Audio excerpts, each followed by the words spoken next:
Bienvenidos a esta catequesis que vamos a tener en el día de hoy, dando continuidad al tema de la dignidad de la persona humana que venimos tratando a la luz del Catecismo de la Iglesia Católica, y hoy nos vamos a concentrar en el tema de las virtudes. Comencemos por reunirnos en el nombre del Padre, y del Hijo, y del Espíritu Santo. Invoquemos la presencia del Espíritu Santo sobre nosotros, que sea quien nos haga disponer nuestra mente y nuestro corazón para este encuentro cada vez cercano con el Señor. Ven, Espíritu Divino, manda tu luz desde el cielo. Padre amoroso del pobre, donen tus dones espléndidos, luz que penetra las almas, fuente del mayor consuelo. Ven, dulce huésped del alma, descanso de nuestro esfuerzo.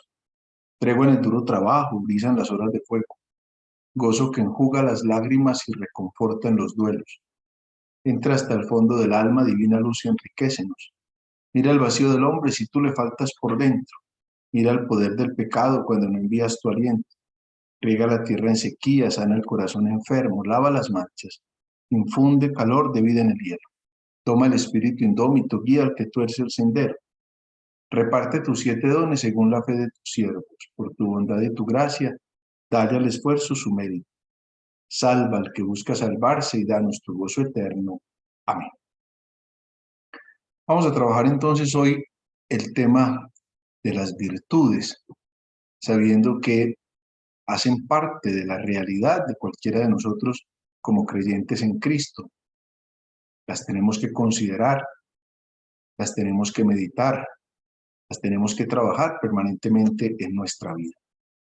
Partamos entonces de una primera realidad que nos ayude a profundizar en el tema, y es hacernos una pregunta: ¿qué es la virtud?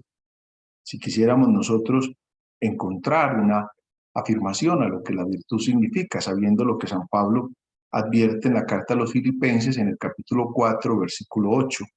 Todo cuanto hay de verdadero, de noble, de justo, de puro, de amable, de honorable, todo cuanto sea virtud y cosa digna de elogio, todo eso ténganlo en cuenta. La virtud, si le queremos dar una definición, es la disposición habitual y firme a hacer el bien, y permite a la persona dar lo mejor de sí mismo. Cuando hablamos de disposición, estamos hablando de un medio para ejercitar un propósito o para evitar o atenuar un mal. La virtud entonces nos lleva a dar lo mejor de nosotros mismos con todas nuestras fuerzas sensibles y espirituales, a procurar el bien, a buscar el bien, a elegir el bien, y en contraposición a evitar el mal, a evitar las obras que no son buenas. En otras palabras, la virtud nos lleva a procurar la semejanza con Dios. Y en ese elemento nosotros tenemos que descubrir que existen virtudes que llamamos humanas o morales, que son muchísimas, y también lo que se llaman las virtudes teologales, que son 3: la fe, la esperanza y la caridad. Comencemos por lo que se denominan las virtudes humanas, o también llamadas virtudes morales. Y si queremos buscar definición para esto, ya sabiendo que la virtud es esa disposición habitual y firme a hacer el bien, tendríamos que encontrar en primer lugar que la virtud es una actitud firme que yo tengo en mi vida. Es el acto de actuar con firmeza. Acto de actuar puede sonarnos como pleonasmo, pero es la actitud, no la aptitud con P, sino la actitud con C, que me lleva a actuar con firmeza frente a una determinada realidad que se me presenta. Y por eso es una actitud firme. En segundo lugar, es una disposición estable. No es que venga y se vaya, sino que establemente permanece en nosotros. Me dispone a actuar de una determinada manera frente a una determinada realidad, ante una circunstancia X o Y que se me pueda presentar. Y en tercer lugar, pues es una perfección habitual del entendimiento y de la voluntad. Son 2 elementos que nosotros no podemos dejar de considerar, teniendo presente que, pues, lo del entendimiento hace referencia a lo racional, a la razón, y la voluntad hace referencia al querer, al desear desde el fondo de mi propia realidad. Entonces la razón y la voluntad, o el entendimiento y la voluntad, pues me tienen que llevar a un grado de perfección. Sean perfectos, como yo soy perfecto, dice el Señor en el Evangelio. Y esta realidad la vamos logrando nosotros por medio del ejercicio mismo de las virtudes, que como lo vamos a ver más adelante, también eso se forma, hay que cultivarlo, hay que procurarlo. Estas realidades entonces, que son las virtudes humanas, nos van a ayudar fundamentalmente a 4 cosas. La primera cosa es a regular nuestros actos. Regular es darle un orden a ese tipo de cosas. Regular, como cuando usted abre una canilla, usted regula con la canilla la presión con la que quiere que el agua salga, si sale poquito, si sale mucho. Pues aquí las virtudes nos van a ayudar a regular no cualquier cosa, nos van a regular precisamente nuestros actos, nuestras acciones. En segundo lugar, las virtudes ordenan nuestras pasiones. Ya en otra ocasión, en otra catequesis habíamos podido hablar un poquito de las pasiones, que son efectivamente aquellas emociones que brotan de nuestro instinto natural, digámoslo así, pero que deben buscar un recto orden, pues las virtudes nos ayudan a ordenar esas pasiones que nosotros todos tenemos.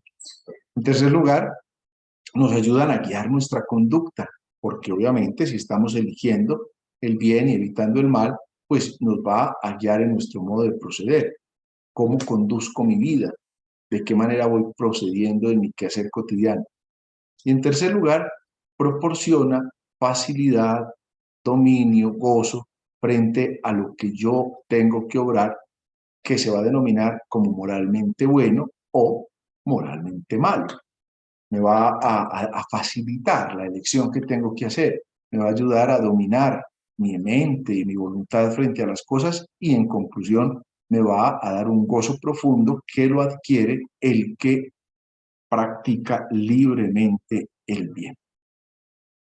Esas virtudes humanas entonces nosotros las tenemos que descubrir en las fuerzas humanas, en primer lugar, pero también en la acción que el Espíritu de Dios va a realizar en nosotros. Y como les advertía ya, pues las virtudes humanas son muchísimas, son incontables, pero la Iglesia nos ha enseñado que existen 4 que desempeñan un papel fundamental frente a las cuales, se agrupan todas las demás virtudes y se denominan entonces virtudes cardinales, haciendo alusión a los 4 puntos cardinales, oriente, occidente, norte, sur. Aquí pues se trata de 4 virtudes que son la prudencia, la justicia, la fortaleza y la templanza, que nos van a permitir llegar con elementos humanos y espirituales a desempeñarnos de una mejor manera. Podemos analizar brevísimamente cada una de estas 4 virtudes cardinales y darnos cuenta cómo de cada una de ellas giran otra serie de virtudes que nos van a ayudar a, en primer lugar, pues hacerle frente a lo que se denominan precisamente los pecados capitales. Acuérdense ustedes que los pecados capitales también son 7: la soberbia, la avaricia, la lujuria, la ira, la gula, la envidia y la pereza, y existen lo que se denominan las virtudes contrarias. Ante la soberbia, humildad; contra la avaricia, generosidad; contra la lujuria, castidad; contra la ira, paciencia; contra la gula, sobriedad; contra la envidia, caridad; contra la pereza, diligencia. Y obviamente estas 4 virtudes son las que nos van a permitir a nosotros profundizar en el ejercicio mismo de lo que son las virtudes en nuestra realidad, que nos lleve a actuar conforme al querer de Dios. Brevísimamente, pues miremos cada una de estas 4 virtudes, teniendo en cuenta la primera, que es la prudencia, que guía la conciencia en su juicio, es la regla recta de la acción, nos mueve a discernir en toda ocasión cuál es nuestro verdadero bien, para así elegir los medios necesarios para alcanzarlo. De ahí que la prudencia dispone la razón práctica para discernir, es decir, ¿qué es lo que yo tengo que elegir? Esa tarea es una tarea permanente en la vida de nosotros. El discernimiento es un requerimiento permanente en la vida de cualquiera, desde cosas superficiales que yo voy eligiendo en la cotidianidad de mi día, hasta cosas que son realmente importantes y radicales en mi vida. Ese discernimiento es el que me va a poner en una actitud distinta cuando me ofrecen algún negocio, cuando me hacen una propuesta X o Y frente a una realidad, pues yo tengo que discernir. Y además de discernir, yo tengo que elegir los medios que me van a llevar a alcanzar eso que como fruto del discernimiento alcanzado, obviamente, esa elección de medios, pues tiene que ser medios buenos, que sean moralmente aceptables. Les decía también entonces que es la regla recta de la acción, es decir, nos va a permitir dirigirnos correctamente, nos va a conducir a las otras virtudes, indicándonos la regla y la medida que prudentemente nos va a permitir alcanzar un determinado fin. Por eso conduce a las otras virtudes, va a ayudar, por eso es una de las virtudes cardinales. Y finalmente, pues, es gracias a esta virtud que aplicamos sin error los principios de la moral en casos particulares y los supera de las dudas sobre el bien que debemos hacer, sobre el mal que debemos evitar. Por eso guía directamente el juicio de la conciencia. La prudencia entonces es propia del cristiano. Aquí en la novena de Navidad tenemos una frase muy bonita que dice: la prudencia es la que hace verdaderos sabios. Y es un ejercicio que tenemos nosotros que estar alimentando permanentemente en el pensar, la prudencia en el pensar, en el hablar, qué se dice, cómo se dice, de qué manera se dice, qué palabras se utilizan, y finalmente en el actuar o en el amar, en el ejercicio mismo de la liberalidad de mis pasiones, cómo puedo obrar prudentemente para elegir siempre el bien y evitar el mal. Entonces, la primera de esas virtudes cardinales es la prudencia. En segundo lugar viene la justicia, que es la constante y firme voluntad de dar a Dios y al prójimo lo que les es debido. Esa justicia para con Dios se llama la virtud de la religión. Y para con los hombres, la justicia nos dispone a respetar los derechos de cada uno y a establecer unas relaciones humanas armónicas. De ahí que le da al prójimo lo que le es debido. La justicia es la rectitud habitual de nuestros pensamientos, de nuestra conducta. ¿Qué es lo que yo tengo que hacer correctamente? Incluso es una palabra que ustedes van a encontrar muchísimas veces en la Sagrada Escritura. Recuerden, por ejemplo, cuando habla de San José, el esposo de María y padre putativo de Jesús, y advierte José que era un hombre justo. Lo mismo que cuando están eligiendo el sucesor de Judas Iscariote, el apóstol traidor, pues muestran que uno de los personajes advierte es justo, es decir, obra conforme a la justicia de Dios. Está tratando de obrar conforme a la voluntad de Dios, conforme a lo que el Señor enseña. En el libro del Levítico, hablando al respecto, dice el autor sagrado, Levítico 19:15, siendo juez, no hagas injusticia, ni por favor del pobre, ni por respeto al grande. Con justicia juzgarás a tu prójimo. Dar a cada quien lo que le corresponde. Esa es la virtud de la justicia. Y para eso siempre vamos a necesitar un sano discernimiento, una valoración de las cosas, lo que se va a llamar una recta formación de la conciencia moral, de la que pudimos hablar en la última catequesis. Cómo voy formando mi conciencia moral que me va llevando a elegir lo que conviene, a evitar aquello que no conviene. En una palabra, la justicia es la que me va a permitir comprender a la luz de la palabra de Dios, a la luz de la enseñanza y de la ley de Dios, lo que he de hacer y lo que debo evitar. En tercer lugar, dentro de estas virtudes cardinales, viene lo que es la fortaleza. La fortaleza es la que nos va a mantener firmes, la que nos va a mantener constantes en la búsqueda del bien. Es la que asegura en las dificultades entonces esa firmeza y esa constancia que me va a llevar a obrar correctamente, a obrar el bien. Es la que reafirma la resolución de resistir a las tentaciones. Es la fortaleza la que me va a ayudar propiamente a no caer en la tentación, como lo pedimos nosotros en la oración del Padre Nuestro. Es la fortaleza la que me va a permitir hacer frente a las pruebas. Una de las condiciones, digámoslo así, naturales de la persona humana es la debilidad. Somos débiles por naturaleza, somos débiles a tantas cosas. Piense nomás la pequeñez de un virus o de una bacteria y cuánto daño nos pueden hacer en nuestro organismo.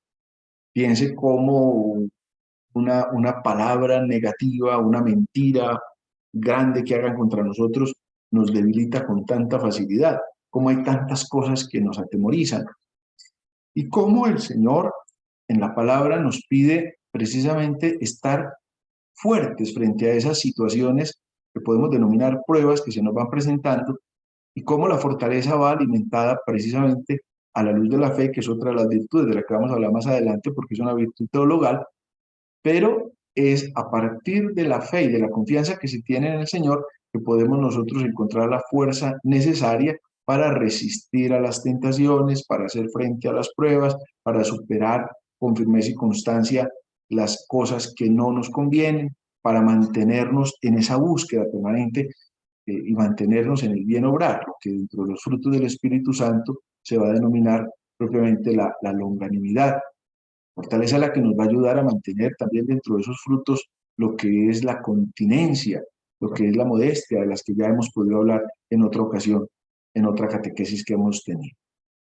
Y finalmente, dentro de las virtudes cardinales, viene la virtud de la templanza, porque la templanza es la que modera la atracción de los placeres y procura el equilibrio en el uso de los bienes creados. En otras palabras, es la que nos hace sobrios frente a nuestra manera de vivir, frente a nuestra manera de actuar, frente a los apetitos, digámoslo así, que cada uno de nosotros tenemos. La templanza es la que nos va a ayudar a dominar la voluntad.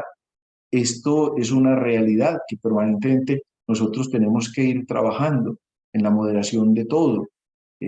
Ya desde que somos niños nos están enseñando cosas como tan básicas cuando estamos, por ejemplo, comiendo y entonces nos dicen que no nos llenemos la boca mucho, sino que mastique, que coma con moderación, en fin, fíjese que desde ahí ya nos están enseñando una serie de cosas para poder vivir y obrar correctamente. Entonces la templanza me va a ayudar a dominar la voluntad, que es una realidad que yo tengo que ir siempre, siempre formando el dominio de mí mismo. Para eso existen cosas en la vida espiritual, como por ejemplo el ayuno, que me va a permitir moderarme en mis impulsos y poder actuar conforme a ese querer de Dios en todo lo que me pide. Como pueden ver entonces, a partir de estas 4 virtudes que llamamos cardinales, pues se mueven las otras virtudes humanas y cada una de ellas nos va a aportar unos elementos importantes para poder nosotros así saber hacer un sano discernimiento y por consiguiente poder tomar una debida elección, aquella que conviene para nuestro bien y para el bien de los demás. Son 4 realidades que cada uno de nosotros no solo tiene, sino que también ha de cultivar, ha de procurar, abriéndose siempre a la gracia de Dios. Entonces nos surge pues una pregunta clave: ¿cómo se adquieren estas virtudes? ¿De qué manera puedo yo trabajar por adquirir y fortalecer estas virtudes? Que como les digo, pues están en cada uno de nosotros, pero las tenemos que trabajar. Y les propongo como 4 medios para adquirir estas virtudes o para vigorizar mejor estas virtudes que tenemos. La primera es mediante la educación. Si ya decíamos ahorita que la virtud, por eso se llaman humanas, porque procuran una fuerza humana importante de nosotros, pues hay que formarnos en ellas. Cuando conozco concretamente lo que las virtudes son, pues puedo procurar esas virtudes en mi propia vida. Cuando tengo conciencia de lo que es la fortaleza, de lo que es la justicia, de lo que es la prudencia, de lo que cada una de ellas va a significar en mi vida, pues entonces en ese orden de ideas también he de procurar los medios para alcanzarla. Entonces el primer ejercicio es la educación. ¿Qué enseña la Iglesia frente a cada una de estas virtudes? No solamente de las virtudes cardinales, sino de todas las otras virtudes que nosotros vamos a conocer. Por ejemplo, ahora cuando les proponía las virtudes contrarias para los pecados capitales, fíjese que les mencionaba otras que no hacen parte de la justicia, la prudencia, la fortaleza y la templanza, pero son también virtudes humanas, como es la humildad, la generosidad, la castidad, la sobriedad, la diligencia. Son elementos que nosotros tenemos que ir conociendo cada vez más para saber también cómo los vamos alcanzando. Entonces, el primer mecanismo es la educación. El segundo mecanismo es mediante los actos deliberados. ¿Qué significa la deliberación? La deliberación significa la ponderación, es decir, el sopesar las cosas. ¿Qué tengo y qué no tengo? ¿Qué me falta? ¿Cómo lo puedo conseguir? ¿Qué me conviene y qué no me conviene? En todo siempre tiene que haber un ejercicio de deliberación. La deliberación implica la libertad, porque cuando no tengo libertad no puedo deliberar. Alguien me está constriñendo a hacer una determinada realidad. En cambio, el acto libre me va a llevar a un acto deliberado. Es lo que se va a denominar en la filosofía el acto humano. Ya en otra ocasión pudimos hablar de eso también y les recuerdo simplemente, acuérdense que el acto del hombre es el acto que no necesita deliberación. El hecho de yo comer, el hecho de yo dormir, el hecho de yo tener que ir al baño, eso es un acto del hombre, yo no necesito una deliberación. Yo no empiezo a comer y a decirle a la lengua qué es lo que tiene que hacer. A ver, detecte el sabor a salado, detecte el sabor a dulce. Ahora la comida va a pasar por el esófago, ahora que llegó al estómago, entonces haga esto. No, son actos del hombre porque no necesitan deliberación. En cambio, el acto humano sí es el acto que requiere un ejercicio de la libertad. Yo soy el que delibero, yo soy el responsable de mis actos humanos. Que yo le haga el bien a usted o que yo le haga el mal depende de mi deliberación. Que yo sea honesto con usted o que yo sea un corrompido con usted depende de mi deliberación.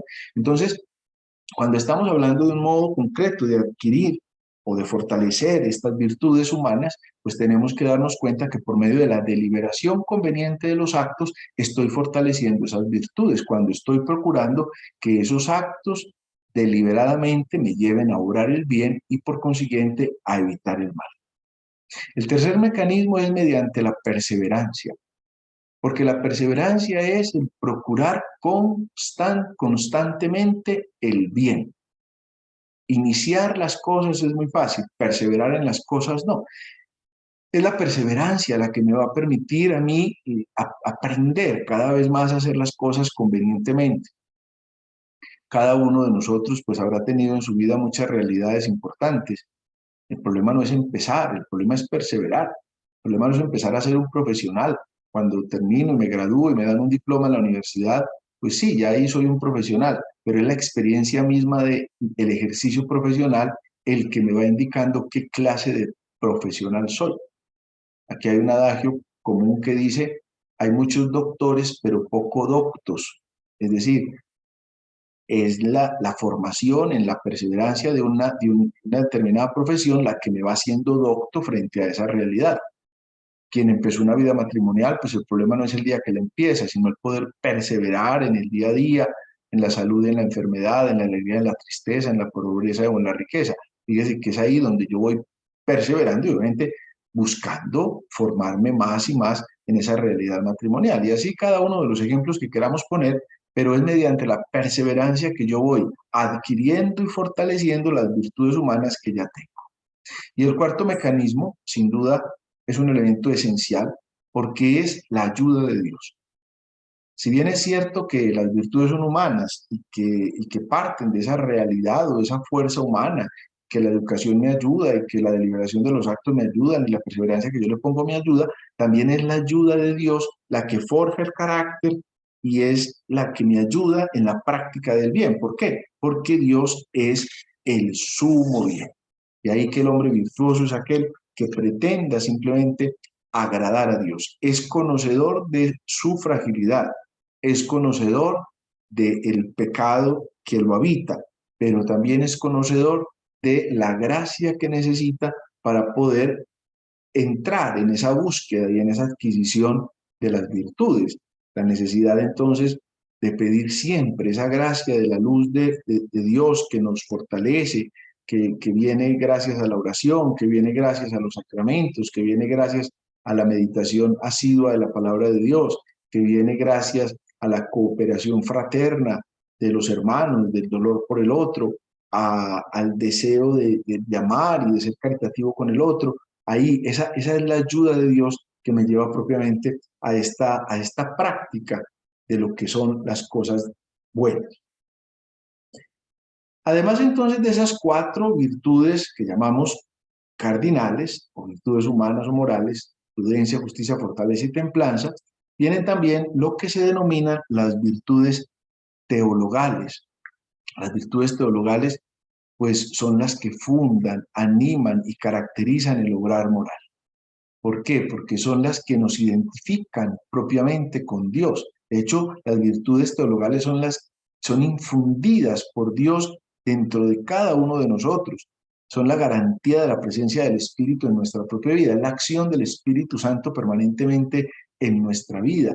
Son ellas las que informan, las que vivifican, las que vigorizan, las que le dan claridad a todas las virtudes humanas.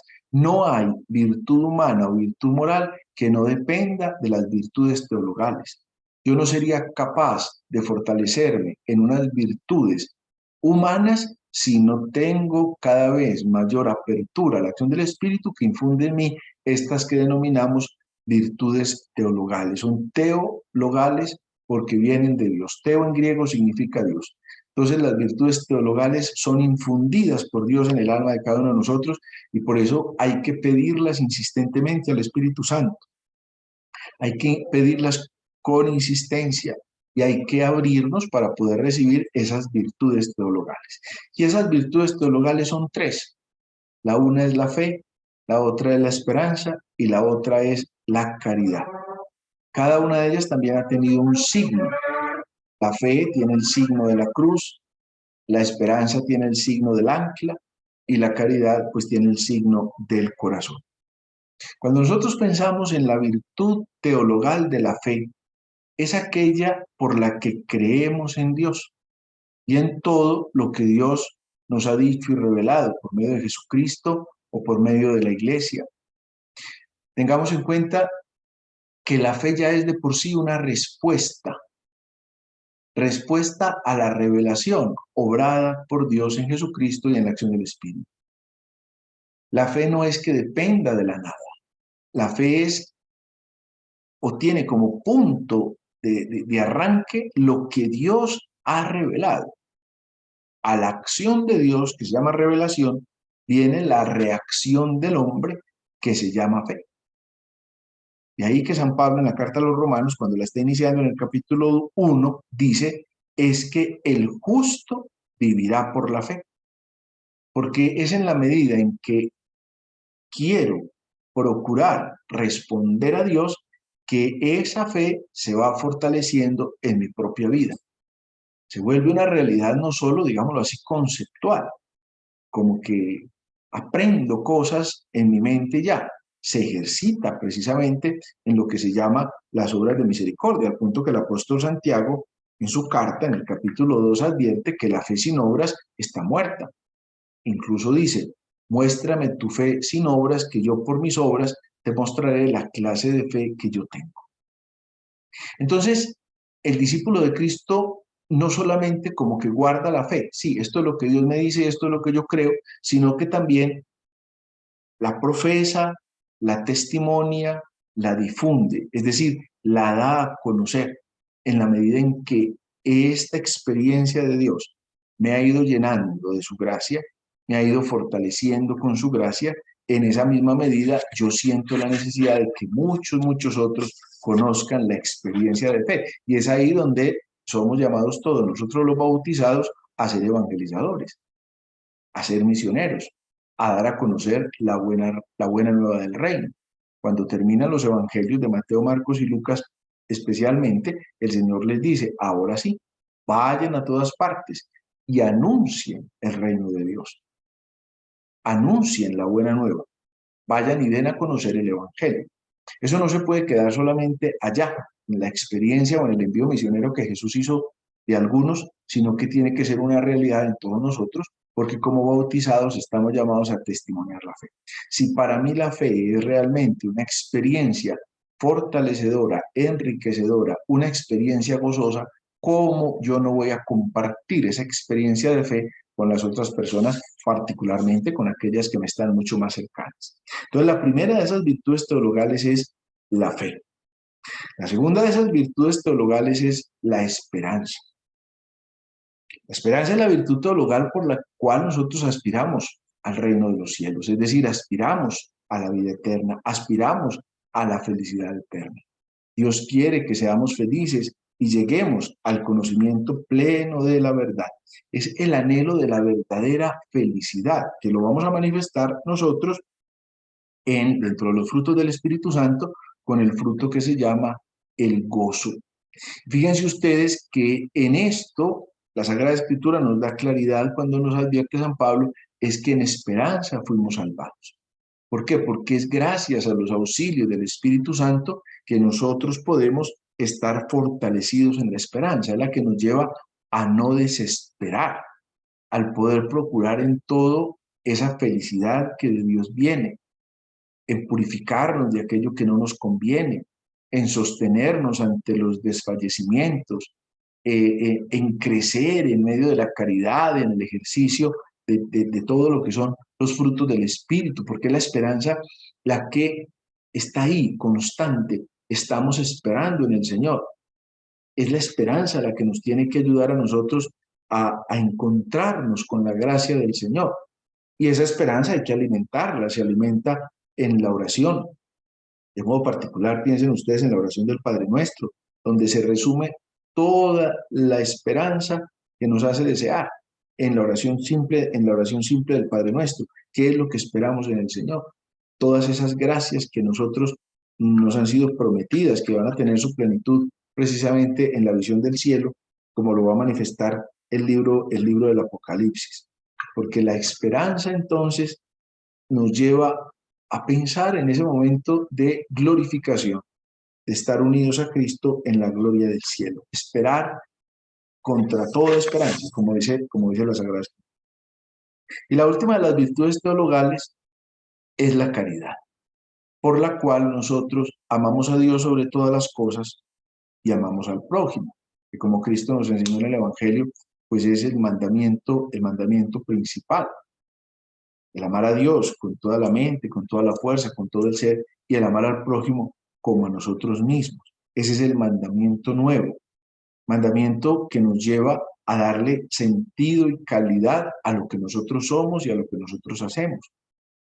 La caridad se vivencia en nosotros, en primer lugar, porque es un don de Dios, porque Dios nos amó primero, como dice el apóstol San Juan.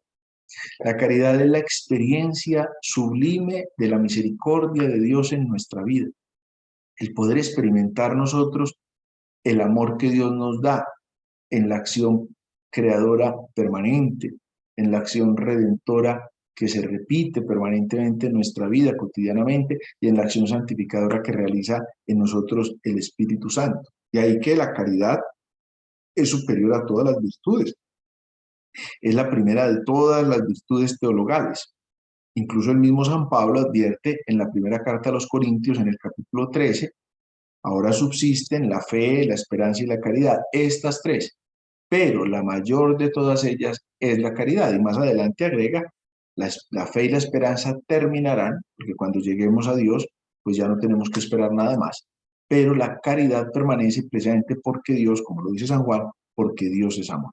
Entonces es la gracia de esta virtud teologal de la caridad la que nos va animando a nuestro bien obrar, al punto que nos lleva a la ejercitación de lo que conocemos en la Iglesia como las obras de la misericordia, que es la práctica propiamente de la vida moral. Está animada por el ejemplo de Cristo mismo, por la gracia que recibimos de Dios y por la misericordia que nosotros debemos eh, expresar y manifestar propiamente a los hermanos.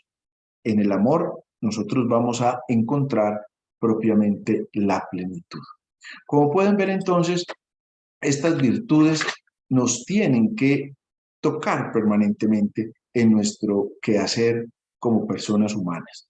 Dentro del ejercicio de la dignidad humana, nosotros no podemos desconocer esta virtud que es la que nos permite elegir el bien y evitar el mal.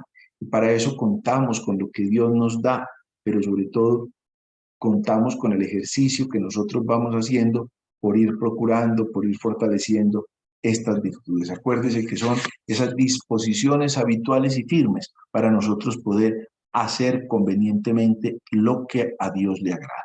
El Señor nos dé siempre entonces esa gracia de encontrar en las virtudes la fuerza necesaria y el camino oportuno para obrar el bien y evitar el mal. Y la bendición de Dios Todopoderoso, Padre, Hijo, Espíritu Santo, descienda sobre ustedes y les acompañe siempre.